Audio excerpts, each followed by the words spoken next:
Regional School Committee open meeting on Monday, June 17th, to order at 6:32 PM.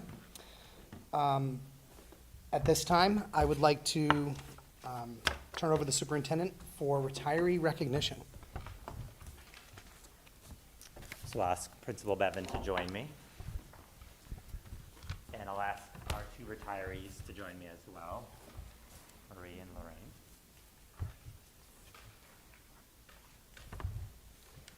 All right, so this evening we have the honor and privilege of recognizing two retirees. Marie Forias, first. She has been a special education teacher at RHS since 2007. Yeah. She was a career changer, so she was an engineer and a software developer, and she decided this was a much better path, more fulfilling. Sure was. Marie has been a strong advocate for all students. She has worked so hard to create a classroom culture and climate that supports and welcomes all students. So if you're ever in her room, you can sense it and you can feel it. She has been a tireless advocate. She is such a hard worker, caring. She's a team player, and she definitely will be missed. Whenever we have a retiree, it's also losing a lot of expertise. And when you lose expertise, it's hard to rebuild that. So, Marie, thank you for all that you've done. We wish you well in your retirement, and congratulations.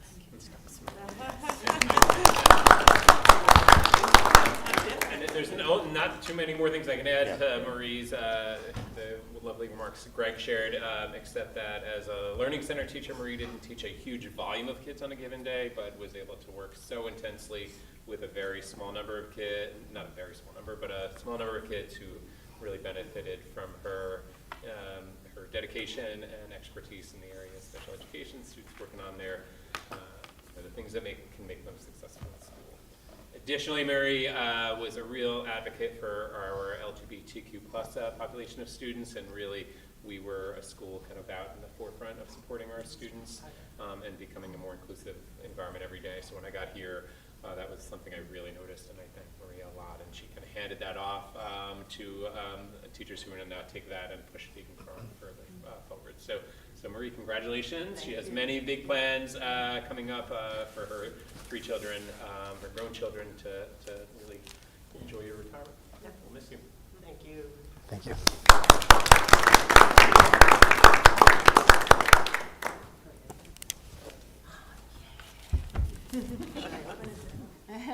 You can. Do you want to open it? Yeah. It's up to Well, you. well, then I don't Lori's know. gonna Is there know. a protocol? Okay, yeah, I'm waiting. Well, wait, you can both open it at the same time. So also retiring is Lori Zanini. So she has been in our district since 1987. So she has been working in this space for about 37 years. She has been a tireless advocate of students, a lover of science, a leader of science, but she's also been an integral part of the climate and culture for students. She's coached on many different sports, volleyball, basketball. She volunteers for student events. As you all know, she was the class advisor for the senior class this year, so that's been a great way to kind of end a career. Not everyone does that their last year. She has been named the Massachusetts Chemistry Teacher of the Year. So that's not an easy award to win. She also has been named received the Pat Carlson Award, which is a nomination by her colleagues, which is really one of the highest awards you can earn here at Algonquin. So she's well deserving of that. She has been the department chair for many years. She's been a leader of teachers. She's been an advocate for students, and she leaves behind a great legacy and size 20 shoes to fill. But Lori also has been instrumental in really thinking about the transition plan and is leaving the science department in great hands due to Lori's kind of advocacy and knowing that the work continues and that good people need to continue to work.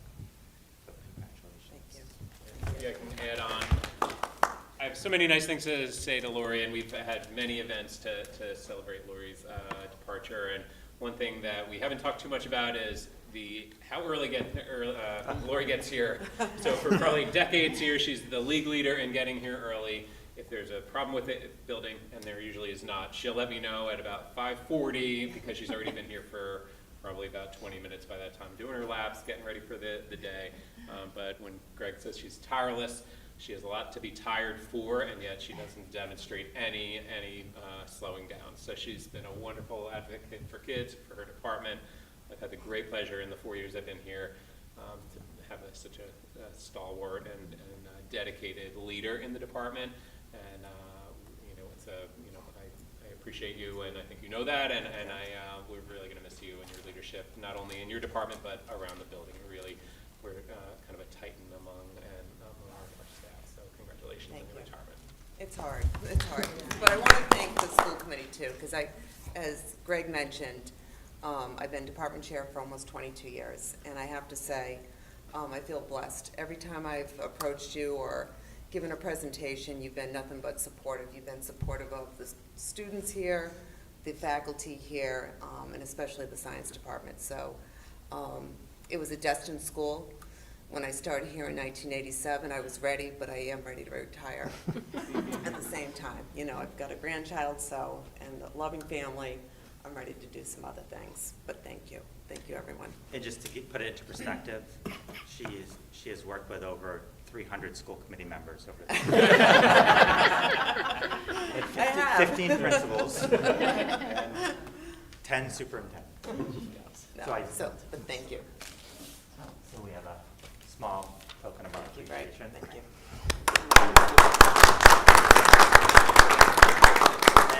And Stephanie is going to keep Lori's number in her phone. because, I already have her personal email. We're all good. Because there's a lot of leadership in the area of science Yeah.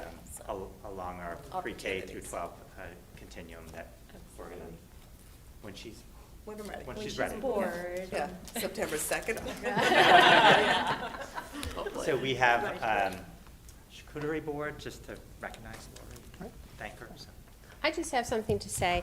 I always do. But in Greg's memo to us, and he gave a little bio about the retirees. And Marie, I've never had a chance to meet with you or work with you. But I would just like to say that in looking over what Greg had written here, and these are, I guess, his direct words or somebody, or it could be even Sean Bevan's words, but this is what we would look for in a teacher if we saw these qualities. So I hope that you continue in some way in education to be a mentor. It said here that you identify students' strengths and weaknesses and build support tailored to their specific needs. So that's all children that we have, all students that we have in all abilities and expectations. And it says you're a strong advocate for the needs of students. So I can see that you probably carry this over into your life as you do into this school. So I hope that you come back some way to be a mentor for the new teachers or something like that, whatever way. So thank you very much. Sorry I never got a chance to meet you, but appreciate it. And then for Lori, well, we had the chance to meet because there's a lot of connections between Hopkinton and Northborough. And I happened to be in a parent meeting, so it was a different role because now I was an educator and you were the parent. And what a wonderful role model you were and an advocate for your son. And it was just so nice to meet you in that setting and to also to learn from you also. And in your bio here, it says that you have a great rapport with students. Of course you do. And you put your son as number one, which is always great. And I also like the way that it was written here that you have an encouraged love of chemistry. Science was never, never, never one of my strong points, never. But when you would make the presentations here as the department chair, I would get so excited and say, I wish I could mentor a class, because I wouldn't have to worry about the grade, if I'm passing or failing. But you got me to look and to enjoy even science, and it looks like your dress, is that the periodic table? I had to wear it one more time, so I don't want to wear it again. My eyesight, and I'm saying, okay, I think it's Wordle. I don't know what it is. But it isn't green and yellow, so I think it's the periodic table. So I did remember that from chemistry class.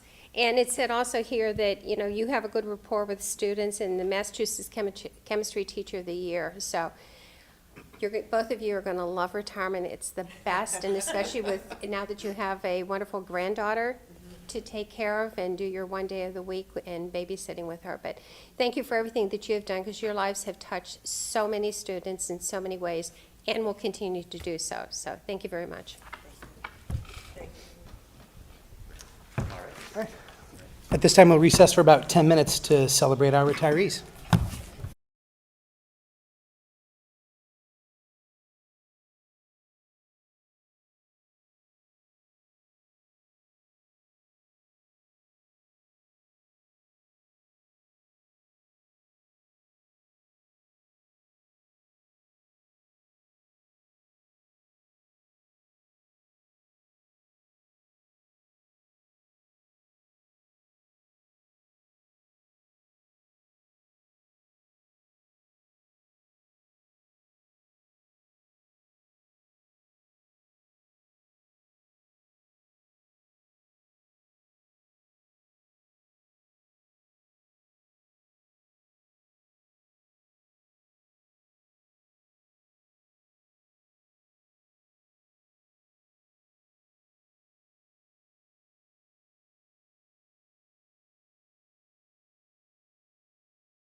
on to audience sharing. If there is any audience sharing at this time? Not hearing any audience sharing. I'll move on to action on minutes.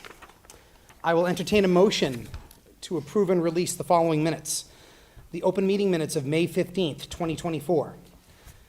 The Northborough-Southborough Regional School Committee Student Advisory Committee meeting minutes of October 18th, 2023. The Northborough-Southborough Regional School Committee's Capital Planning Subcommittee meeting minutes of November 2nd, 2023. And the Northborough-Southborough Regional School Committee's Operational Budget Subcommittee meeting minutes of February 15th, 2024. So moved. Moved by Paul, second by John. Any discussion? All those in favor? Opposed? The motion passes unanimously. Thank you.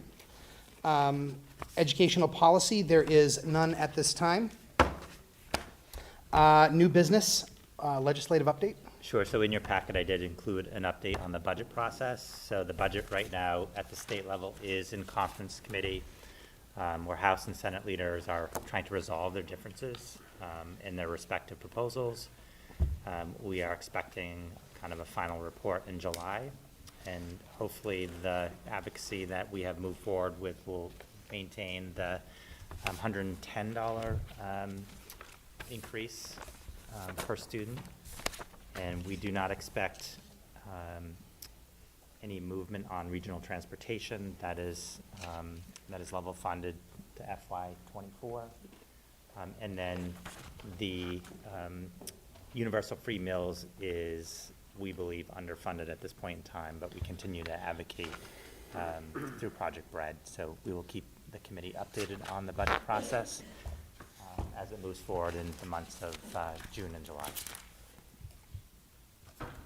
Thank you. Any questions? All right. A discussion of the 2024-2025 subcommittee and liaison assignments. So we have a couple of positions that need to be filled. Ideally, we're looking to, we need a member for the policy review committee and a member for the operational budget subcommittee. If anybody's interested in those.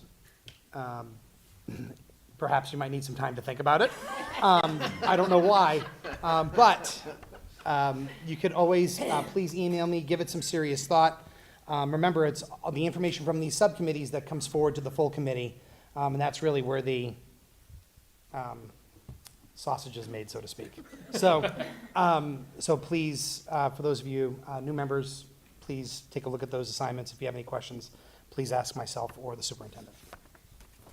All the committees are really a lot of fun. So I think Yeah, very fun, very fun. Meetings are really short. Yeah, they are, that is actually, that's true. They do tend to be about an hour, usually less. All right, approval of grants and donations is next on the agenda. So we have a donation from, to the ELD department from Wegmans in the amount of $200 for the Cultural and Music Festival and International Night, so we're very grateful. We also have a donation from Hannaford's in the amount of $200, and again for the ELD Cultural and Music Festival and International Night. And then lastly, Stop and Shop donated $25 for International Night. So we're very grateful for the donations to help make the events a success. All right, I will entertain a motion to approve and accept the donation to the ELD departments from Wegmans in the amount of $200 for the Cultural and Music Festival and International Night. A donation to the ELD department from Hannaford in the amount of $200 for the International Night. And a donation to the ELD department from Stop and Shop in the amount of $25 for International Night, with our thanks. So moved. Moved by Paul, Second. second by Sean. Any discussion? All those in favor? Opposed? Motion passes unanimously. Thank you very much. Moving on to the superintendent's report. So I'll turn it over to Principal Bevan. Good evening, everyone. So if you great pleasure to provide my principal's report today. I'll have some slides for you. Several of the images in here, I just want to make sure you know, were shot by our very own Owen Jones here. I didn't ask him to use them, so I will after share them. But his photography is extraordinary, and they do capture a real moment here. So, and then in your packet, we have Amelia Sinclair is joining us, and you may recognize Amelia. For those of you who are not new this year, Amelia is a rising senior, and she is the interim, I don't know if that's the exact title, SAC student rep until the elections are completed to name the official year-long member next year, which may or may not be Amelia. So she's here tonight, and she may be here through all of next year, or she may not. We'll see. But she's a wonderful advocate for students, and she's joining us tonight. So I'm going to jump over to her slides. So in your packet, you have slides that look like this, but she had much prettier slides that I am going to present here. You want to click present? Oh, okay. There you So, go. Perfect. all right. The font didn't carry over for your slides, so I wanted to make sure her hard work is represented accurately. Okay, so for my student life June update, I'm going to talk about the senior send-off specifically because that was a big focus within the school. So on May 14th, this is just kind of like a timeline of it. May 14th, they had the senior trip to the Red Sox game where they got like a block of seats and they all sat together and they took a bus from the school to go. And then on May 17th, the seniors won the upperclassmen powder puff game at Carnival where they played the junior class. May 20th was the seniors' last day, and they held a senior barbecue during the school day for seniors to go out and have lunch. And then that night was also the senior award night. And then May 24th was the senior day of service. And then May 30th was the senior ball at Wachusett Mountain. And the dress for this, it's not as formal as prom, but it was like long sundresses and like fancy shirts and shorts.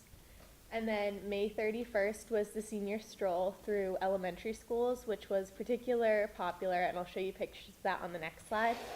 And on June 2nd, that was graduation. So here is the senior send-off in pictures. So on the left, you'll see the senior stroll where students got to visit their respective elementary schools. So it was a little more simple for Northborough students because they just went to one, but for the Southborough students, they went to Finn and Neary and they walked through those schools. And then at the picture close, like of the little Polaroids closest to the left is the senior powder puff game team. And then in the middle is a picture of the seniors on the ski lift at Wachusett Mountain during senior ball. And then the picture on the left, on the right, is the seniors at senior ball, all dressed up. So on the next slide is some other events that took place during May and June. The fall musical was announced, The Little Shop of Horrors. And then we had a Pride Spirit Week for students and faculty. And then there was also on May 28th, there was the student and faculty softball game, and the faculty won that one. And then on May 29th was Pops Night for the jazz and other musical groups. And then there was also class elections for individual class presidents and class representatives and other officer positions. And then there was also finals week.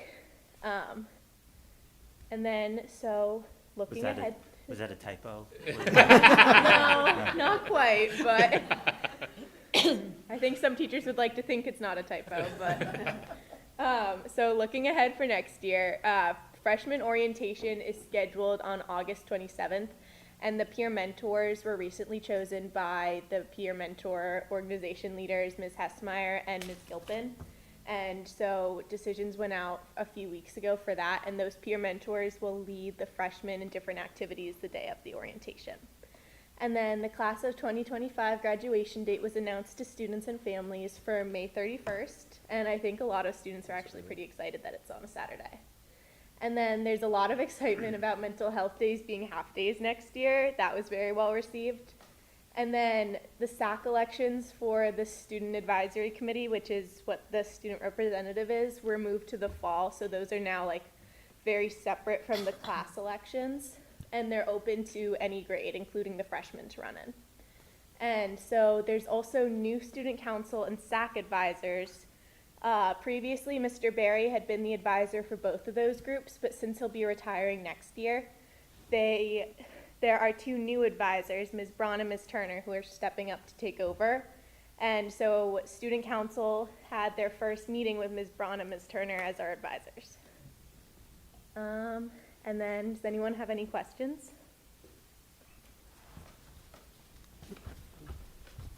It's not a question, it's a comment, and that is that I've been doing this a long time, and I have to say that if, in past years, if our school committee meeting was this far after the last day of school, I'm pretty sure we would not have had a student sitting at our table. So I am very, very impressed that you came back into this building at this juncture in time to do There were this. some regrets driving up. I'll probably get some ice cream after as like a little reward, but It's good for you. thank you. And I hope this bodes well for next year, because Yes. this Fingers was crossed. absolute dedication. Thank you. Any other questions, comments, concerns? Okay, Well, excellent. Like Thank you, them done. Amelia. Well done. thank you.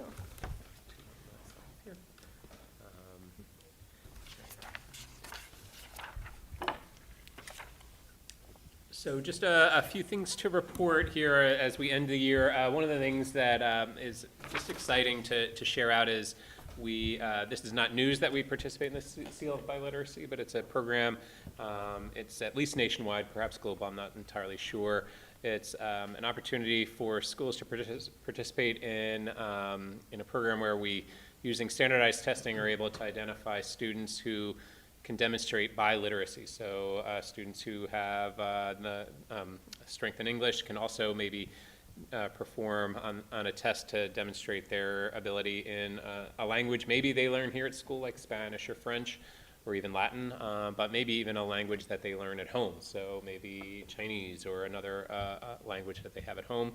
And for passing this exam, they get a chance, they are able to report to colleges or employers that they have this standardized this proven standardized tested way of demonstrating that they are biliterate, and there are some students who in fact I don't know if the word triliterate, but they are able to demonstrate this strength in more than actually just English or just one language, but maybe a third language. I don't know that we've had a fourth, a student ever get 4, but we have had students get 3. And so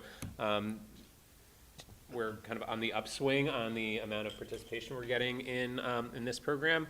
And so you see the numbers there. In 2022, we had 45 students pass and achieve the Seal of Biliteracy, which also results in a seal on your transcript, and on your actual physical diploma, you get kind of a raised seal. In 2023, we had 35 students, and this year, we just had really kind of a big burst of students, which you see there. So we have 71 Spanish, and then you can see these other languages here, and you might even see languages on there that you don't even recognize. The ones that I did not recognize, I looked up. Those are languages that are that are spoken in India, and so we have some Indian families who I'm assuming maybe speak these languages in the home, and so this is a real chance to celebrate excellence in that department, so we're very excited about that. A few other end of the year updates. Hiring is usually where a principal's brain is in June and end of May and the beginning of June. I'm happy to report we are in really, really good shape for our hiring. So we had the assistant principal role hired, months back. We were very excited to welcome a gentleman named Matthew Gitkind to us. He's a Westboro native and joining us from Walpole, where he's been a social studies teacher. We hired for 2 assistant admin assistant roles. We had 3 open teaching or guidance counselor positions. Those are completed and hired. And the only thing remaining we have are our educational support professionals. So those are our instructional aides. So for all the positions that you see there, we're hired up, and I don't know that I've ever been entered this summer where we didn't have some open positions beyond ESPs, which are a little bit more variable, a little bit, you get a little bit more movement there. So that's an exciting, and also a reflection, I think, of the stability of our staff and the fact that we are a destination school. People come, they stay, we don't get a lot of turnover. So also, we, this year, you might remember, we started the I Decide program. It's a research-based intervention program developed by Mass General Brigham Hospital. That is something that Janet Brown, who's our assistant principal, has spearheaded. And the goal of that is that instead of taking a student who breaks our drug or alcohol rules, that instead of just simply suspending them or using a really draconian kind of disciplinary measure, we use this research-based intervention to teach them about the harm and the downsides to using substances, and it's designed to get them to rethink and to change their ways, and it's an alternative to suspension. So we've had several, all of our guidance staff are now fully trained. Ms. Brown is fully trained, and we've had 3 students go through this as an alternative to suspension. So our suspension numbers are lower, kids are missing less time out of school, and the rate of students who break that rule again, we anticipate will be lower as a result.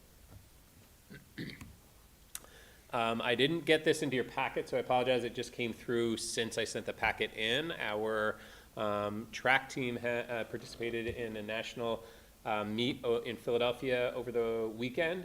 They traveled, it was not an overnight field trip, you might be wondering. They traveled with their parents. Our coaches met them there. So they traveled with their parents, stayed in hotels with their parents, so it wasn't a conventional field trip of any kind. And yet our students, our boys 4x-mile team placed 14th in the country with a new school record of 17 minutes and 49 seconds, which is an average of almost just less than 4.5-minute miles for each of those 4. Which is extraordinary. I think that's a school record for us. Senior Josh Colburn threw a lifetime best of 184 feet and 3 inches in the javelin, finishing 11th place in the country and just a half a foot short of our school record. And then senior Olivia, when I say senior, these were seniors when they were participating. Well, I guess they're graduates. So these are graduated individuals. And Olivia LaBelle placed 59th in the 100-meter hurdle. So there's a level of just kind of excellence we've just not seen. Our track program has turned into a quite strong one. And Mr. Galvin, who's there on the left side with the sunglasses, and Coach Pooler, both of them are coaches but also math teachers, have worked really hard to build that program up. We're very excited and very proud of them. As well, and just to finalize things, we had graduation on June 2nd. The MVP of the day was the weather. It was 75 degrees, sunny.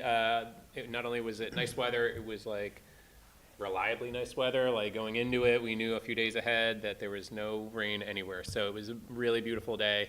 And we graduated 319 young men and women, and we're really excited to see them off. It was our first big event on the athletic complex, and these are, as you have heard me say before, these are students who came into our school in the pandemic. They came into our school in the middle of the mascot review process. They endured a lot of kind of a tumultuous few years there, but they really went out with flair, and they went out with poise and grace. We were really excited to see them have a wonderful end of their career here, and so we saw them off and wished them well. And now we are moving on to planning for next year.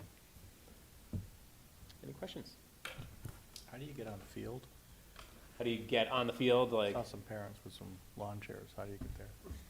for Everyone graduation? just go sit on the field?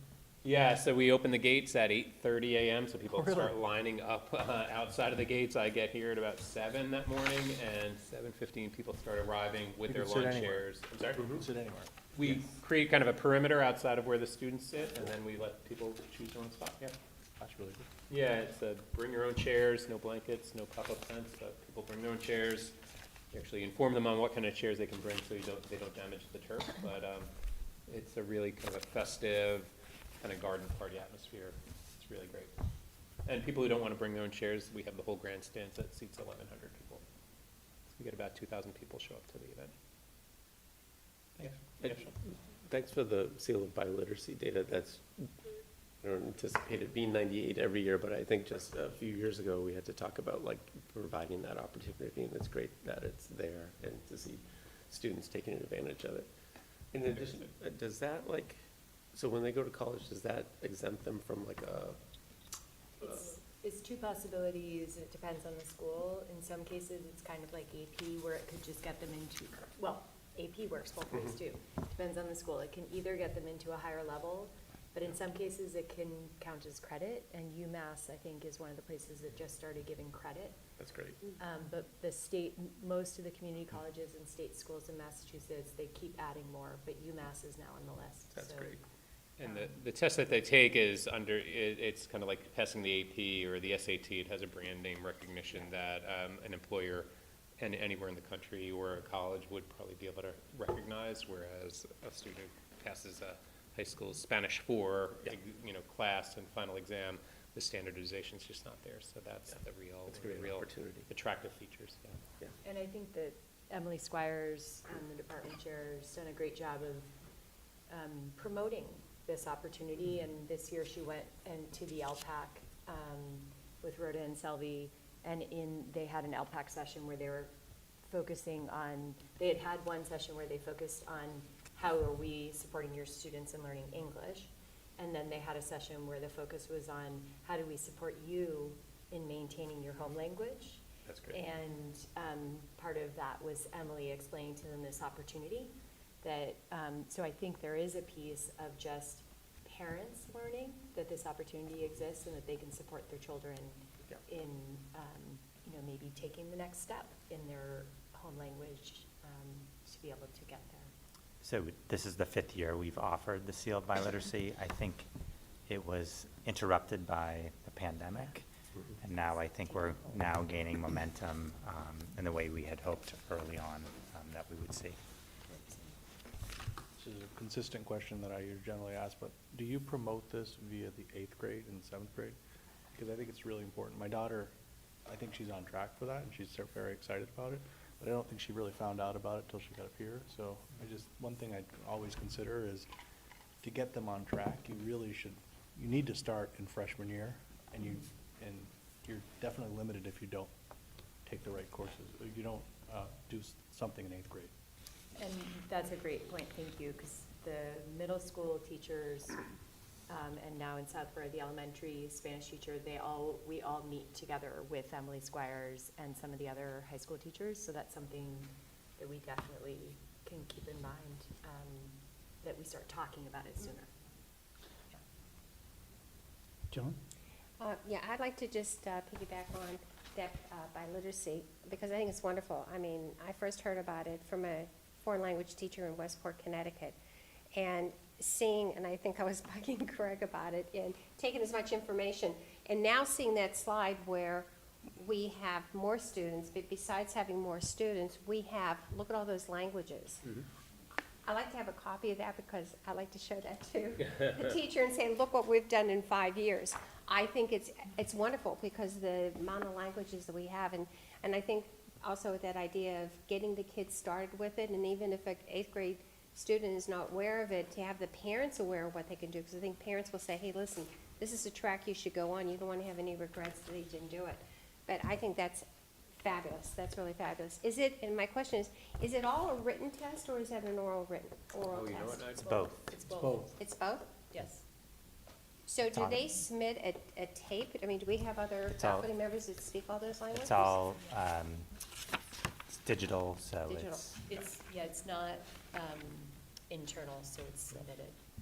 I mean, it's wonderful that we do this for students, because I know when my daughter was here, and she graduated in 2002, and she went to UConn, she asked for all her notebooks from English class, because they made them mandatory at UConn back then, where they had to take English. And she said, just send me all my high school her notebooks. And because she was so well prepared in English. So I'm glad to see in all these disciplines, we're getting the students ready for careers that they may go into, or their extensions of education. It's wonderful that we do this to give the kids a step up. I would like to know, we could probably go through the chair, when you work with the superintendent on the agenda, I would like to see if we could have I Decide, just to have a brief little overview of what that is, maybe at one of our meetings. I also saw, and from Amelia, I saw that in your little report here that was in with our agenda, is that the other school-wide events is going to be the fall musical, Little Shop of Horrors. So I'll do the same thing, Mr. Bevan. Is it possible that we could extend to the Northborough and Southborough seniors, citizens, if they could attend the dress rehearsals? I will check on that again. Last year, we tried, it didn't work out, but we can try again, yeah, I would love Okay. that, I think that would be You'll great. hear that again from me, I guess. Yeah, yeah. Okay, and the last one, graduation was absolutely fantastic. Oh, thank I think it was like one of the best. There were so many people. It was such a festive, and just like you said, it was like everybody was just, the kids were just marvelous, and the speeches were really good.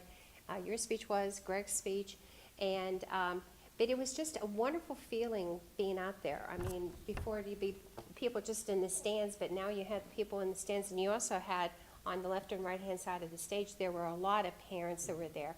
And I thought it was a great idea how the photographer had set up that one little area. So if parents wanted to get a photo of their student getting handed the diploma, that they could come up to this one little boxed off area. So it was really great. It was a great day. I'm glad to see that it was in the morning, and we're on to next year to Saturday.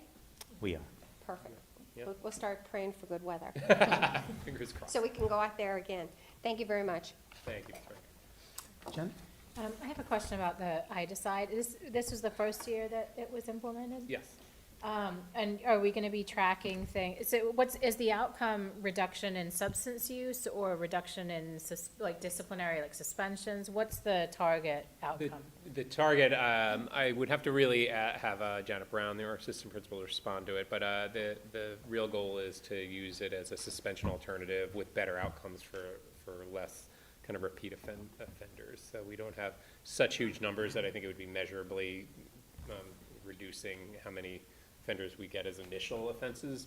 The goal is to have those be the one-time and only-time offenses by training students on the harms of drug and alcohol use. Yeah, I mean, it would be great to get, I'm also new, so I don't know if you had discussed it prior in terms of what the program looks like too, and if it captures potentially problematic substance, I mean, obviously, like if they're violating, it's problematic to some degree, but also being able to potentially decrease some of the substance use. And then just my final question related to that is I assume that we'll be tracking outcomes of like disciplinary yeah. things, right? Yeah, our suspension data right now is on the pretty low side, so it's pretty easy to kind of identify what our trend lines are. I can ask Ms. Brown, I think she'd be very proud and interested in reporting out on I-Decide.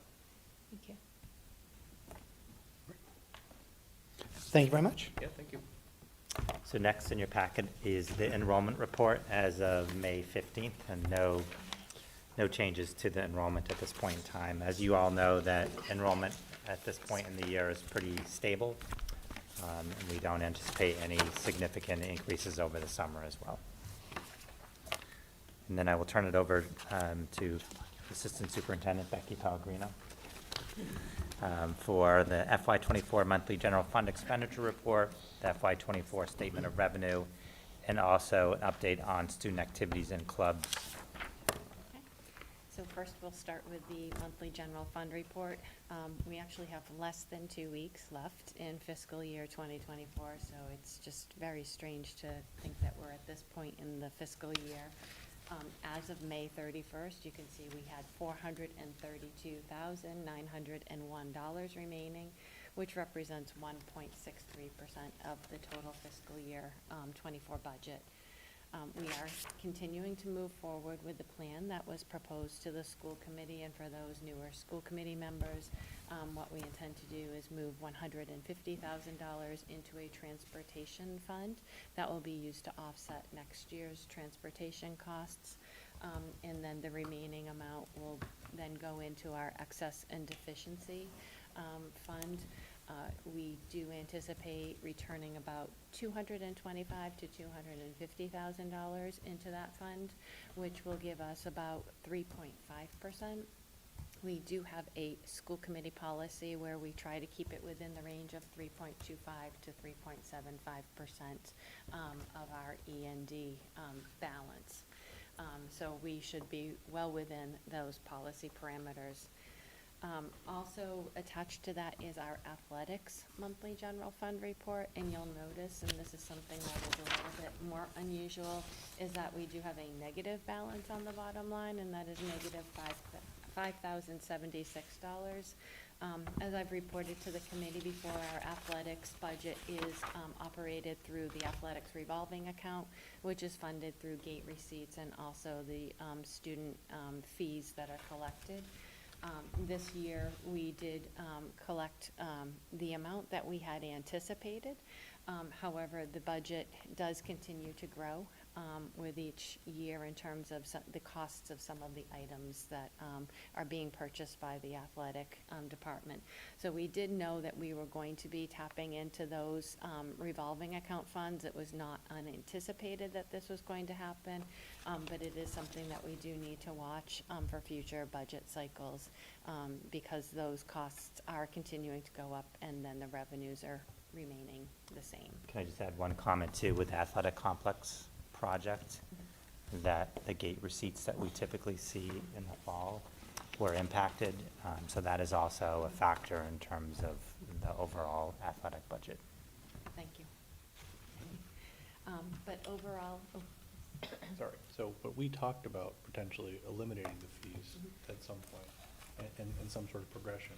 So that's one way to, so that's not gonna help the problem that you're just representing, just as a note. And I know we talked about it. But just as another observation, I've been to other schools, and they are eliminating the actual fees for entry. Interesting.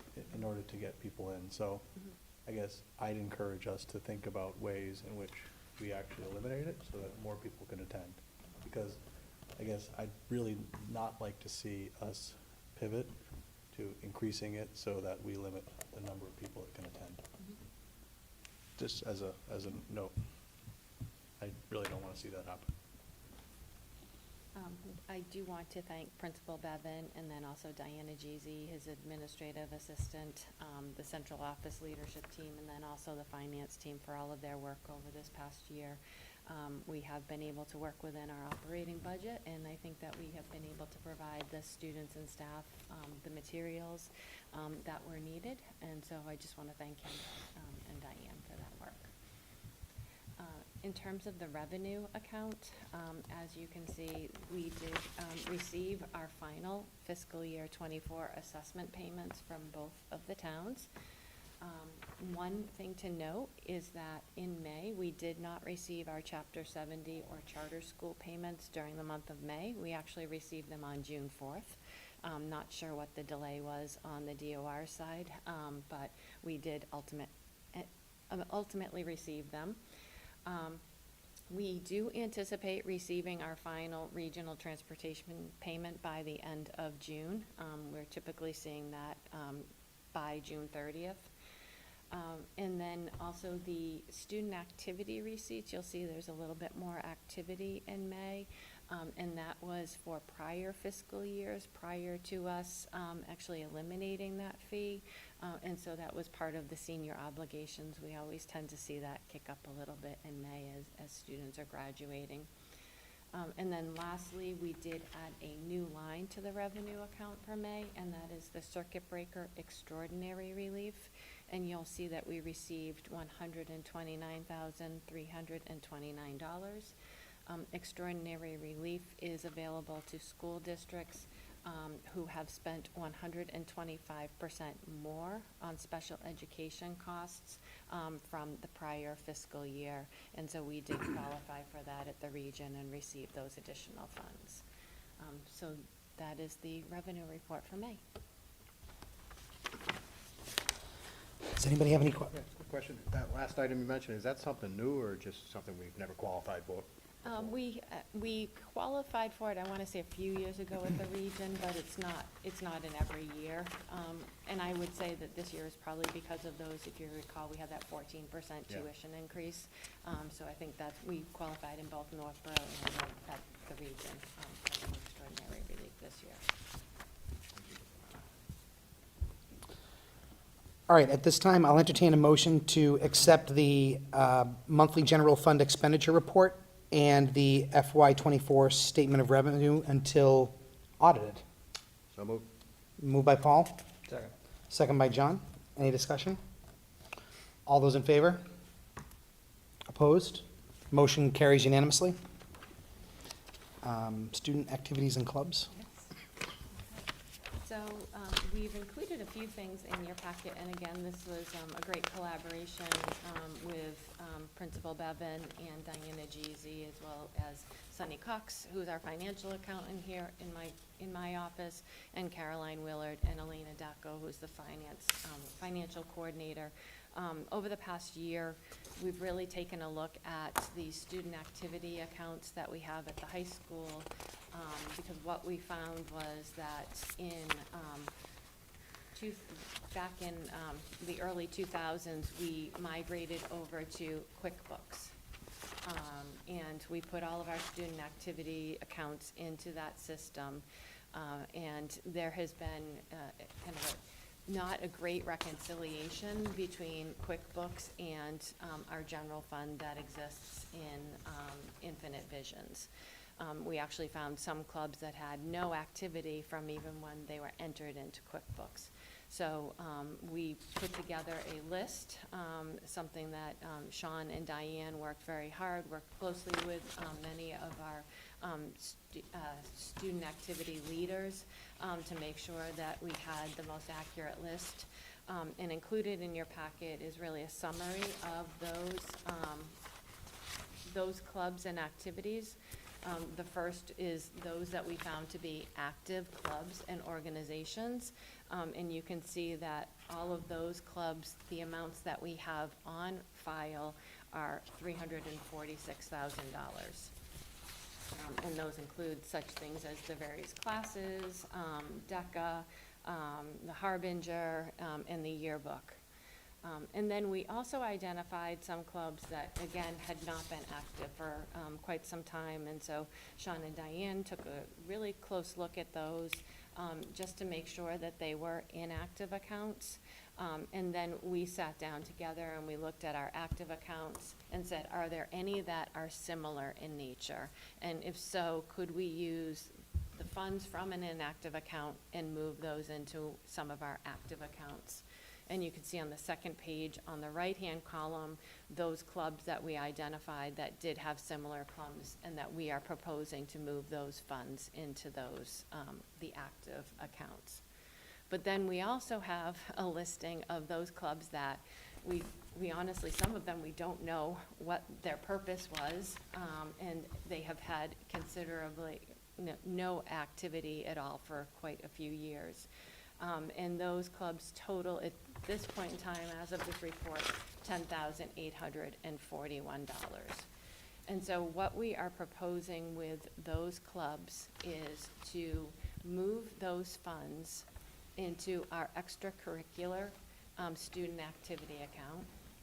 And what those funds would be used for would be for if we had a club that was set up that was not a budgeted club, but students have come to us and they wish to run this, and so we have an advisor that we are hiring. Those funds would be used to support that club in terms of paying that advisor to move the club forward. So that would be our proposal. I do want to say that some of these accounts, because they were never reconciled, what we think may have happened is that there were expenses that were incurred on these clubs, but were paid off of the operational budget. And so that's why some of these balances may have grown a little bit larger over the years. And so Sean is looking at these balances. He will be working with the advisors to make sure that there is a plan in place for utilizing these funds going forward, so that we're not seeing some of the larger fund balances that we have right now. Joan? I have a question on the student activity fund. I believe it's the second page where it talks about the classes, the money that they have. I see that there's a class of 2008 that has $900, and the class of 2018, 10 years later. I was wondering why that 2008 stands out, because my question is, doesn't the class president and the class secretary, I know that happened in 2002, they take that money, they were given a check by the school, and then they went and set it up in a bank account. So there's two signers onto that, and then they use that for reunions or whatever they have to do. What happened to 2008? It seems to be an outlier there. Yeah, we're not sure why that account was not closed out, but we have been working to try to track down those class officers, and I know that Diane has been reaching out to some individuals. We've actually put in place a new process where we have a form that is done every summer, and we did this actually last year with the class of 2023. Where we are having sign-off by the class advisor. They're letting us know who those two class members are that will be opening that bank account so that that check is made out to the two officers. So it's not being made out to one Right, I person, know. it's being made out to two people, and then they're jointly setting up an account for the benefit of that class. I think the one that really stands out to us is the class of 2020. They had a larger balance, and that's because their activities unfortunately could not run due to the pandemic. And I know, again, Sean has been in contact with them about those funds. We've had some difficulty tracking down the actual individuals and having them respond and come in and set up the accounts for us. It's work we're Yeah. continue to do. So what you're trying to do then, what would be the procedure is you would try to get those class officers before they leave? Yes. Mm-hmm. And get them to do it? Yes, Okay. yeah, yeah. Yeah, the goal is having it buttoned up just as they're wrapping up as they're graduating, so that we're not in this position of holding funds for classes that have left long ago. Yeah, because that number of 21,000 really stood out, but it's true, they didn't have like a senior ball, they didn't have, you know, there are a lot of things they didn't have. They didn't go to a Red Sox game. Yeah. There are a lot of things they were not able to That's right. partake in. Yeah, and I think if it gets to a point where we're not able to find people, you know, we'll probably start to do some advertising. I would say maybe, you know, on social media, maybe the community advocate, to see if we could find members of that class that might be able to steer us in the right direction so that we can return the funds to those classes. I think if you did that on the social media, my northborough.com, my southborough.com, and the parents still may be around, and people that do know who the two class And officers are. that is governed by Mass Mass General General Law. Law. Mass General law? Yes. Okay. So it's not, Yes. we don't get to choose. Yeah. And I would just add to Becky's presentation that there were 4 findings in the audit. It was reconciliation, variances, which is about reconciliation, accounts of graduated classes, and then annual audits of the student activity account. So everything that Becky and the team has put in place addresses the findings, the 4 findings in the audit. Yeah. And I mean, what- thank you for the great audit. I mean, that's really great, or just finding all these clubs and like, oh gee, that just sounds like a nice one. It looks like some, or archaic clubs that were here at one time and not. Thank you very much. I would say that the findings were not unexpected to us. We knew that we were going to have findings because we knew we were doing the work, and we knew that we knew we had room for improvement. I will say we have put in place some training. So last year during the first initial days of school, we came out and did a training with all the staff here at Algonquin, which was very helpful. It really opened I think the dialogue between the finance office and a number of the class advisors.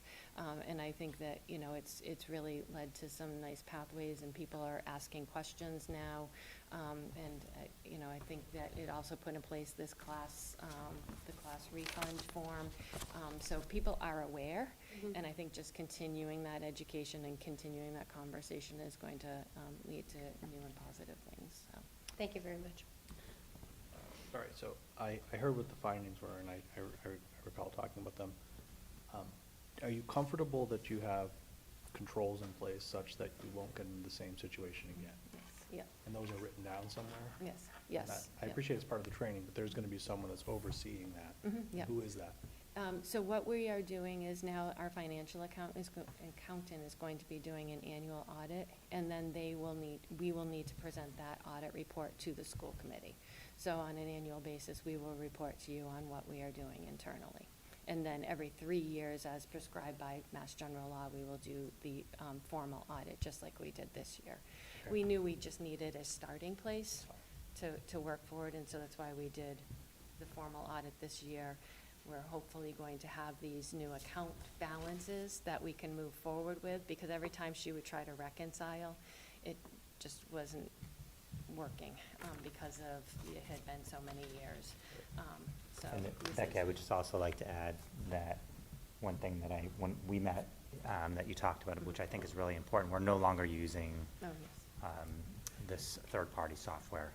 It's going to be part of our financial package that all of our accounts are in, so it's iVision, so that it's not separate. It's going to be part of the reporting function and the features, which is really important, because when you have third-party tools that you're using, you don't have the same control of those accounts that you would when it's in our Yes, system. yeah. So one of the biggest numbers is uncategorized income. What? Do you know what that is? It is actually the interest that has accrued over the years. And this is, you can see it's a larger account too, and right now our interest rates are great, so it continues to rise.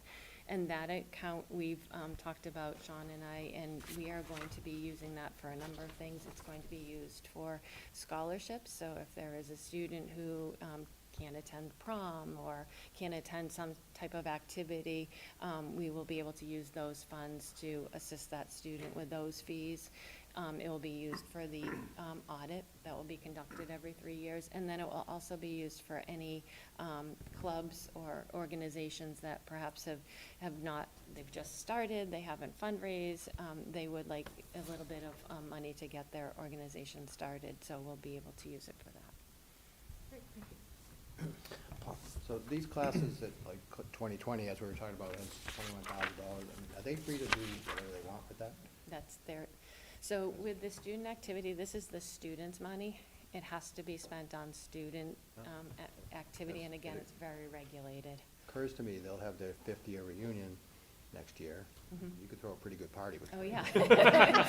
So, I could. so the other, They do deserve it, right? one of the strategies too is we can always request, if they want to donate money back to a cause that's important to them. So that's something That's that I know fun. Principal Babin has, you know, for example, the class, you know, that particular class might want to give a class gift of some sort to use that. So maybe half of it for a party and the other half for a gift. Still a good party. Right. Why, one last question, why does yearbook need so much money? So that's actually one of the areas that we're going to be looking into.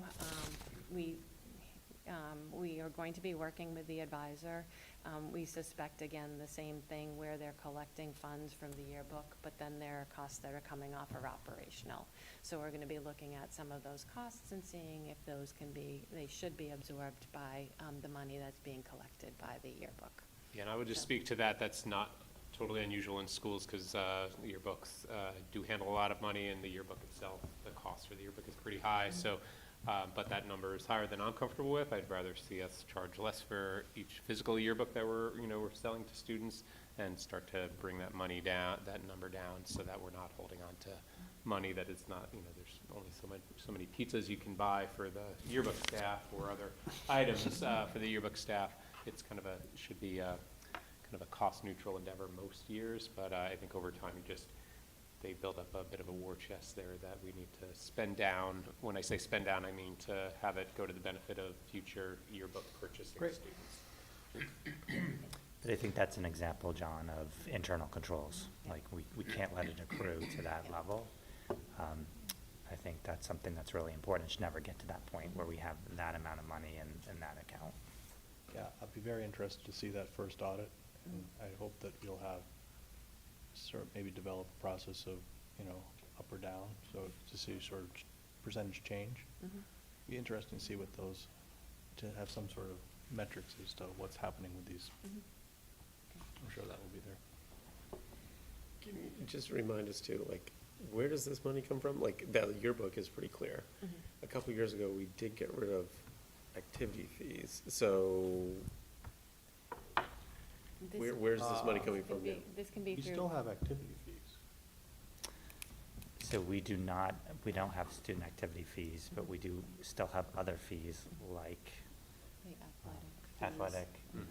Athletics, yes. It's collect- activity. The committee got rid of a specific fee. So there was a fee called a student activity, that was the name of it, that was removed. And that was, I believe, $50 a year if a student was participating in one of our clubs. And so that was discontinued. This, last year was our first year that we, or this year that we're in. I've already moved on, I guess, to 25. But there are yes, other fees yes, that we yeah. charge Mhm. students still. Question, if a teacher or a club was running a field trip and they were collecting funds for that field trip, this is the account that those funds would be placed into? Yes, yes, And we then, have so, Paid out of. and then paid out of, so this is that revolving, Yes, that, yeah. so Yeah. there's really, when we were, with this, when we were charging for student activities, that money wasn't actually going to fund these, those were funding stipends for, well, theoretically funding stipends for positions, which we're now covering out of the regular budget. I will just make a comment on the yearbook number. To John's point, I was, at one point, the school treasurer for the school I worked at, and the yearbook was one of the costliest things that we had, and they required, I think it was Jostens. It was either Herff Jones or Jostens, depending on what the yearbook club wanted to have publish it. And I remember they wanted advance payments, and there was an issue with the school committee that I was working with at the time, where they're trying to get that account balanced down because it was so high, and then they ran into issues with not having enough funds to actually put a down payment on the yearbook. So just considering that, hopefully that doesn't happen. But It to- is a lot of money. But to give you a sense of what is the average cost of a yearbook from year to year, Becky, we talked about that is Trying to remember the number right now. It was Yeah, it was like. 15,000. Yeah, 15,000, I think. is what- So that kind of gives you a sense of what the overall annual cost of the yearbook. Sorry, so, this does, are we gonna be doing the same thing with the booster money? The Boosters is not held by this school district, that's held by the Boosters organization themselves. Okay. Any additional questions? And can I just make one more comment too? So the amount that on the second page of the total inactive clubs does list $10,841. In speaking with Sunny Cox today, we're actually proposing that we move $13,550 from the inactive accounts because of the reconciliation between what QuickBooks has and then what we actually have in our general fund from Infinite Visions. So we are requesting that we transfer 13,000 into the extracurricular revolving account versus the $10,841. And it's a matter of that reconciliation between the two. And again, this will give us a clean starting balance. And Jen, you probably remember we did something similar at Trottier last year, where we're working through trying to get these balances clean to start with, so that going forward, we will be able to reconcile more easily. Any additional discussion? All right. Kind of going along with what Becky has said here, I will entertain a motion to approve the Algonquin Regional High School student activity listing of clubs and organizations and the dissolution of the inactive clubs and organizations as provided in the packet. The remaining balance within the student activity fund of $13,550 is to be transferred to the extracurricular revolving account as of July 1st, 2024. So moved. Moved by Paul, second by John. Any discussion? All those in favor? All those opposed? The motion passes unanimously. Thank you. And that is the superintendent's report to the committee. All right. Sorry, Joan? We also have to vote the FY monthly general fund expenditure report and to audit it. I believe we. Did that We just did? before, yeah. Second time I've done that. It's okay. I'm getting like somebody else. Old business athletic complex project update. Sure, so we are finished phase one. We have a punch list of work to be done. And then we are moving forward with phase two, which is the amenities building and an upgrade of the restrooms to be ADA compliant, and Becky can give an update of where we are in that process. So that is actually hitting the streets on the 19th, so Wednesday. It will be published in the Central Register, it will be on the Combi system, and it will be published in the paper. We've been working with our designer. We are keeping with the plans that were originally proposed. And the thinking is if we go out now, we'd probably be starting the project the end of August, beginning of September, which is a more favorable job market. What we've learned is that when we put it out for a summer project, that first of all, it's a very busy time for vendors to be working with schools because people are trying to get in when the students aren't here. And it's also more costly for contractors because they have a number of employees who take vacations, and so trying to get staff to work, you're paying a premium for the labor. So that's why we are theorizing that the bids came in so high for that plumbing project. So the hope is that this will be more favorable to us, and we will have, I think, bids by the end of July. So we are in the procurement process. One aspect that we're not pleased with in terms of our designer is that we don't think they did the legwork to actually recruit people to bid on this project. So a lot more work has been completed, making sure people are aware of this project and the scope of this project. And we're really sacrificing time because we think it's imperative that we're on budget, that we're placing the budget as a priority and sacrificing a bit of the schedule to make sure that that does come to fruition. Thank you. Any questions? All right, next is a discussion on potential office hours. I asked that this be added to the agenda because I believe I shared with the school committee that I received a communication from a member of the public that that the Southborough School Committee was holding office hours to provide a more open forum for the public outside of a school committee meeting to express concerns to the school committee outside of, like I said, a formal type of setting. And I responded to this particular individual indicating that I would add it to the agenda for this meeting to see if there was any interest in potentially having some kind of office hours outside of this meeting. I do want to remind the public that these are open meetings and the public is welcome to come and engage during the public comment section. I'd be interested in hearing any comments or discussion on this. I have engaged in office-style hours in the past on this committee, twice since I've been on this committee.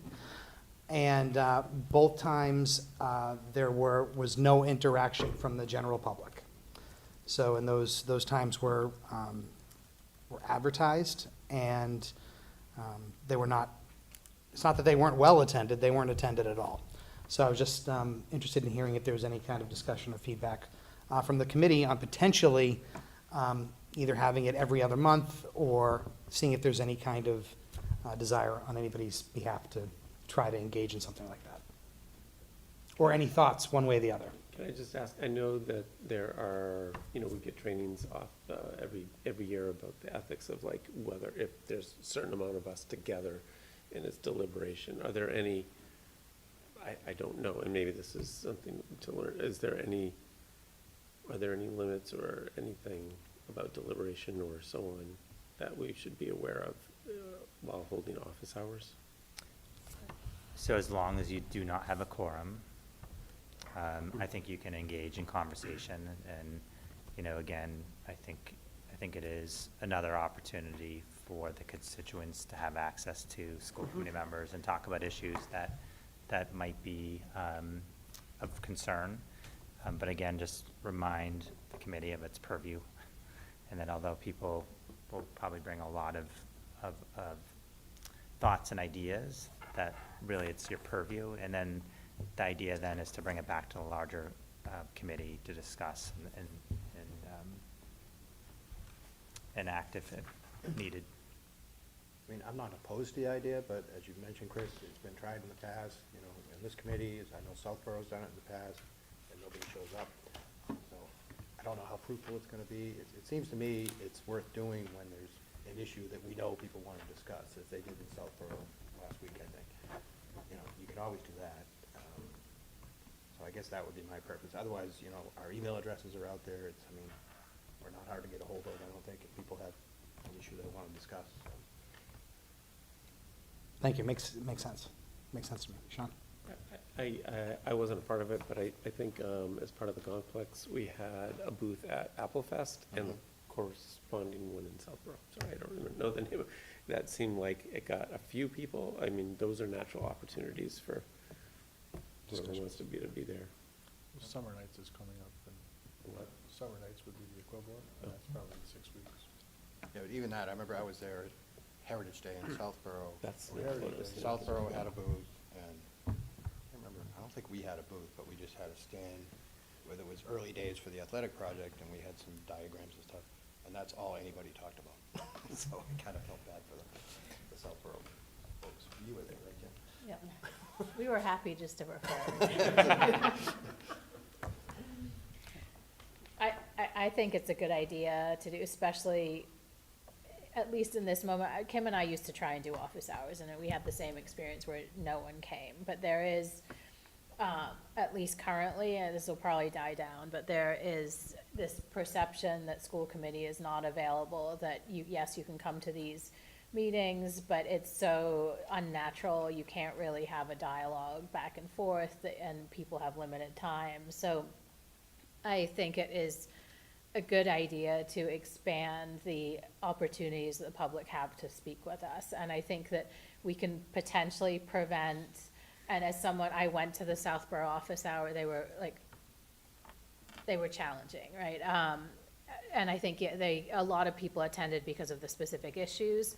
However, I think if we are open and we say we do this regularly, even if no one comes, if we do it infrequently, and, you know, so we're not doing it every week or every month, potentially every other month, I think it sends a message that we are there to listen to the community, that we're available.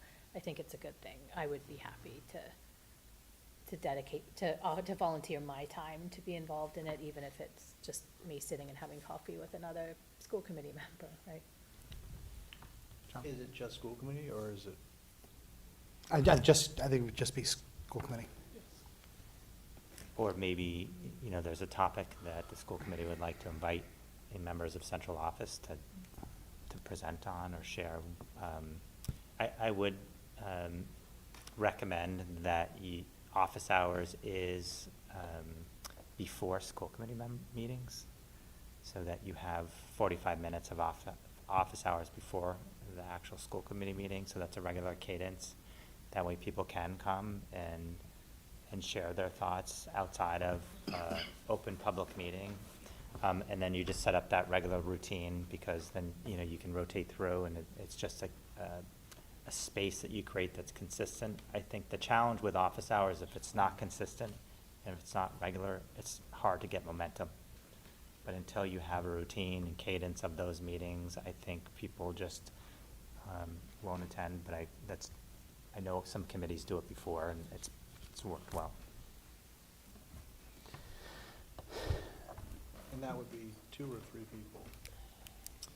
It could be no more than No more than five, but I would, That's probably I think 2. two. One from each town would be the idea. I like the idea of doing it 45 minutes before the meeting, because if we're coming, I could see doing that. But I would like to also see that we had some kind of form set up so that we knew, we take this information, what do we do with it next, okay? And I know in Southbury, it was all considered on one certain topic. But we may get some things about course selection, a play, how can my student do this freshman orientation?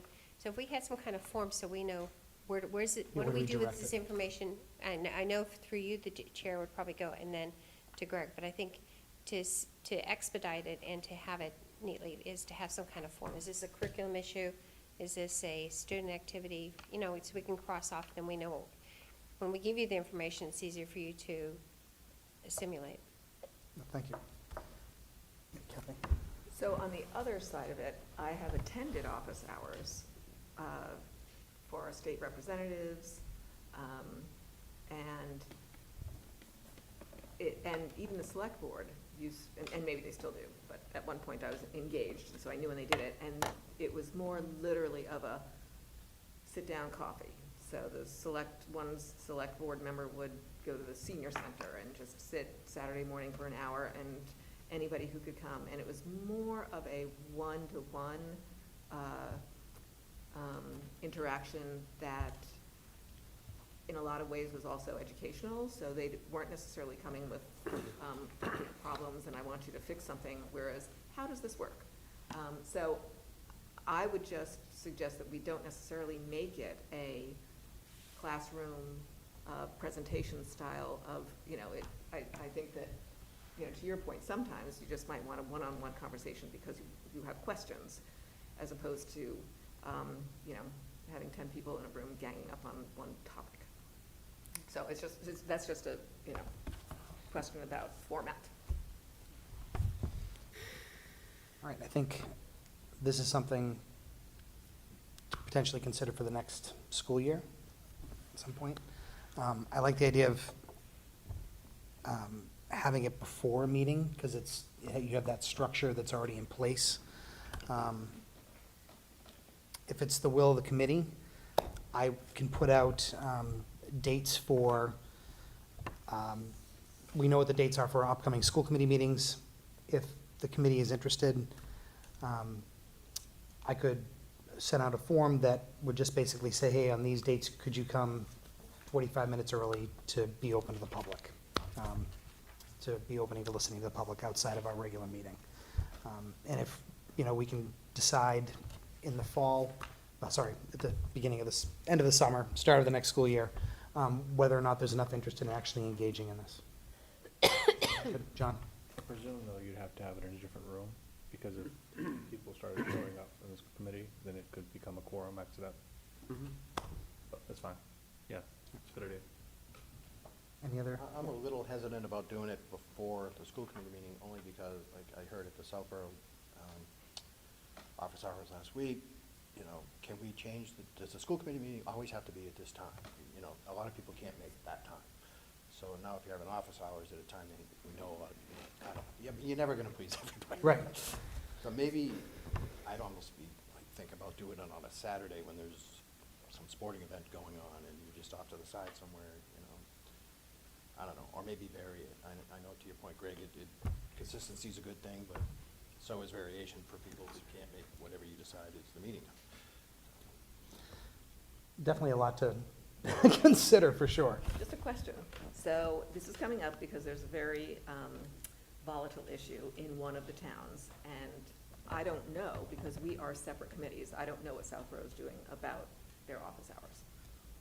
Would it be fruitful for a couple of us to attend their office hours in case there was any questions about, is this, how does this work at the high school? How does this work at the regional level? I mean, because I think a lot of the issues are being questioned because people don't understand how we're structured. So, and the Southborough School Committee may not really be either. So that's why, is that something that might be,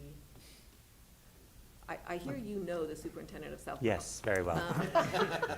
Do you know are they having office hours? Are they continuing the office hours? So I think they haven't, I think they are committed to having office hours. I don't think they've defined it exactly when and where, but it's something they're committed to. But what about Northborough? I think Northborough is also still thinking about the structure and how and who, but I think they also are committed to kind of moving forward with office hours. I think, go ahead, John. I kind of like the idea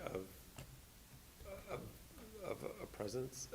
Maybe that's not our office hours, but there is confusion about the structure. And it would lend a voice and a listening that could be brought back. I appreciate a lot of your comments this year about the connection between middle school and high school, and and that might help us. They have to invite us.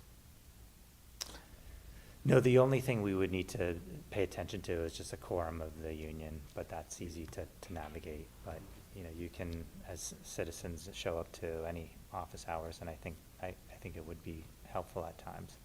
I think where each of the other committees are is that they're committed to it, but they haven't defined it. And it's not as if you need to launch the year having it perfectly defined. I think it's some work that can be done in September, and then move forward in, you know, end of September, October, so forth. Amelia? So, I mean, I'm not sure how well attended this would be, but I wonder if something online of a format could be helpful. Because I know, at least for me, like, both my parents work, and they would like, and them and like people like them would like to have a chance to have their input heard. But because of like busy schedules, they're not always able to do that. And so I think that'd be easier also for more people to come in and share their voices, especially with like more fluid schedules, like people could join in from work or if they're at like their kid's sporting event. And it'd be easier to figure out like attendance in terms of like who from this committee can come. And it could just be more fluid and like maybe like 30 minutes on Zoom, and then people can hop on, hop off as they want. I don't know. I think that's a good idea. All right, so I think having further discussion on this at our meeting in September would be probably well advised. Any additional discussion? All right, can we move on to policy development and distribution? So in your packet is the visitation and observation policy K-250 for distribution. Any questions on policy? All right, our second audience sharing, if there's anybody in the audience that wishes to share. Anybody from the school committee? All right, personnel report. So in your packet is the personnel report as of June 17th and evidence to support Principal Bevins' report that we're in a great place in terms of hiring. Not only are we in a great place, but also the candidates and the hires have been outstanding. So we're very excited about this upcoming school year. And also you have a couple transfers and then some resignations. Our ESP cadre of folks tend to be the most transit in terms of moving to different positions. And then we also have a building maintenance custodian, Hunter Toll, who did an outstanding job with the outside maintenance. He is pursuing another career opportunity, but we told him that if it didn't work out, he's always welcome back. So. Can I just add that Jill, yes. who is our library aide here at the library, is our new librarian at Milton Middle School. So Great. that's an exciting opportunity for her also, and for us. All right, next we have communications, distribution of the 2024 Go the Distance Awards event program, which is located in the packet. Joan? I would just like to say that that was a wonderful event. It was here at Algonquin, and the students were absolutely fabulous in everything they did. There was some entertainment. One of the students, I think, was even almost like an MC. And it was just wonderful to see the teachers being recognized by the kids. And some of the kids were running up, especially the younger ones, were running up to their teachers, holding their hands, and they took photos afterwards. It was a wonderful evening, and I liked it even more so than one time it was in the cafeteria, but I loved it in the auditorium. I thought it was really, really nice. And it was a great way to honor the staff. And also, as a school team member, not having a student at the high school, it was a good way to see who some of the new teachers are. It really was. So it was great. So thank you to all the teachers that got the awards and for the students to nominate those teachers and for their devotion and dedication throughout the whole year. Thank you. And the only thing I would add is thank you to NSPAC for its work on advocating and supporting families and supporting our district. And this event is just, I think, a culminating example of the amazing work NSPAC does for us. And communications number 2, special open meeting Monday, July 15th, 2024 at 6:30 p.m. So we do have to have a virtual meeting in July for bonding. So this would be a single agenda for the athletic complex. So we have 3 new bands, and that will be required in July. So we'll send out a virtual meeting link and work with Chris on making sure we have a quorum for a vote.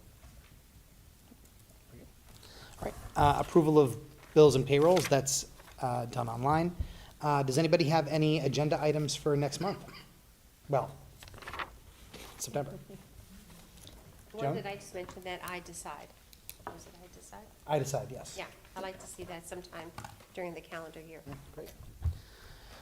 All right, not hearing any additional comments, I will entertain a motion to adjourn. So moved. Moved by Paul, second by John. Any discussion? All those in favor? Opposed? All right, we are adjourned at 8:13. Thank you very much. Thank you.